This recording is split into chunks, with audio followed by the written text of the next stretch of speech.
ආයිබෝවන් මම මේ වෙලාවේ රැඳී ඉන්නේ රිදීපාන වත්ත කන්දේ බදුල්ලේ.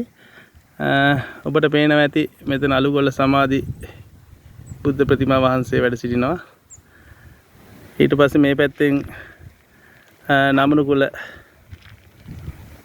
කඳුවැටිය, ඊට පස්සේ විශ්වවිද්‍යාලය පේනවා. ඉතින් මේ බදුල්ල ද්‍රෝණියේ බදුල්ල නගරයේ පිහිටා තියෙනවා. එතකොට මම කතා කරේ විශේෂ අවධානයෙන් ඉන්න අනතුරක් පිළිබඳව දැනුවත් කරන්න. බදුලුවේ ගලා බසිනවා අර පැත්තේ බණ්ඩාරවෙල නගරේ ඉඳලා අර පැත්තෙන් ඔහම ඇවිල්ලා බදුලුවේ ගලා බසිනවා. ඒ වගේම තව වතුර පාරවල් එනවා මේ නම්නුකුල ඉඳලා වැලිකේ මුල්ල පැත්තෙන් බදුල නගරයට. එතකොට මේක අතීතයේ වැවක්. ඒකේ ගොඩ 7යි මුළු 5යි ඒ ආකාරයට තියලා තියෙනවා. අදටත් ඒවා විවහාරය වෙනවා.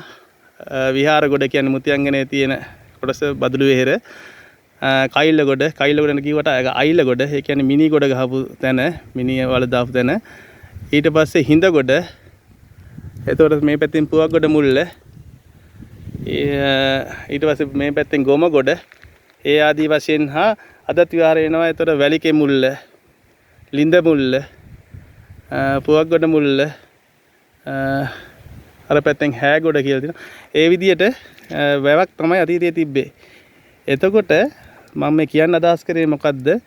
මේ කඳුකරයට එන වතුර ගලා බසින්නේ මෙන්න මේ පැත්තේ කලන් වත්ත තියෙන කොස්කැලේ කන්දයි රිදීපාන වත්ත කන්දයි අතරින්. එතකොට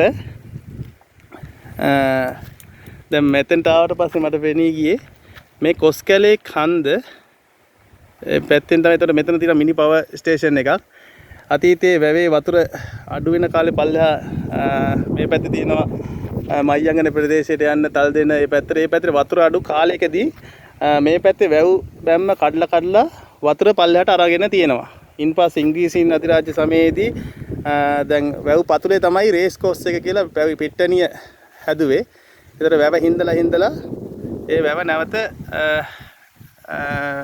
නැති විදියට හදලා තියෙනවා. දැන් පිට්ටනිය ඒ බදුල්ල නගරේ නිර්මාණය කරලා තියෙනවා. දැන් මම කියන්න අදහස් කරේ ඒක නෙවෙයි. මෙන්න මෙතන තියෙනවා ලොකු නායක් ගිහිල්ලා. ඔබට පේනවා ඇති පොඩි පහේ නායක් නෙවෙයි.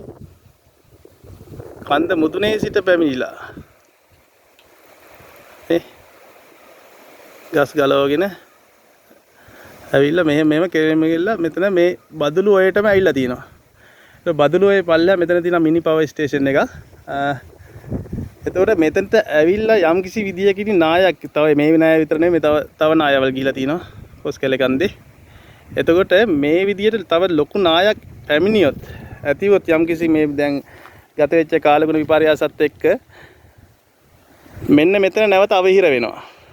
අර පෙර වැව් බැම්ම වගේම හැදිලා සම්පූර්ණ අර මේ නොබෝධ කාලයේදී ලැබිච්ච වර්ෂාව වගේ දෙයක් ලැබුණොත් පැය 6-7ක් ඇතුළත බදුල්ල නගරයේ නැවත වැව නිර්මාණය වෙලා වැසී යනවා.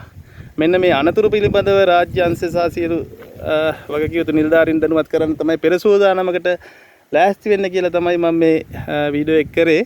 මේකට එන්න පුළුවන් එක මාර්ගය ඇවිල්ලා කයිලගොඩ පැත්තෙන් ඇවිල්ලා වැඩිහිටි නිවාසේ පහළගම පැත්තෙන් ඉන්න මේක පාරක් තියෙනවා. ඒතකොට බැකෝ යන්ත්‍ර, ස්ක්වැටර් යන්ත්‍ර එහෙම ගේන්න නම් හදිසි නායක් ගිහිල්ලා මේක අවහිර වුණොත් මෙන්න මේ පැත්තෙන් පෙර සෝදානමක් කියලා ඉන්න කියලා තමයි මම මේ දැනුම් දෙන්න මේ වීඩියෝ එක කරේ. බොහොම ස්තුතියි.